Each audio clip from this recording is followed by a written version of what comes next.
Hi guys, good morning guys. Mag-almusal po tayo guys. But before that, let us pray first. In the name of the Father, of the Son, the Holy Spirit. Amen. Bless us, O Lord, in this thy gifts which we are about to receive from the bounty through Christ our Lord. Amen. In the name of the Father, of the Son, the Holy Spirit. Amen. Kain po tayo guys. Meron pa ako guys ngayong ulam na. Guys, oh, itlog maalat. Hindi ko nilagyan kamatis guys kasi hindi naman siya maalat na pagka egg na maalat. Tapos guys, meron tayong apple guys. Na, ang piraso ng tira.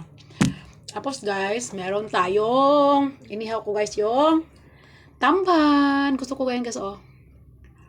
Tamban. Yan.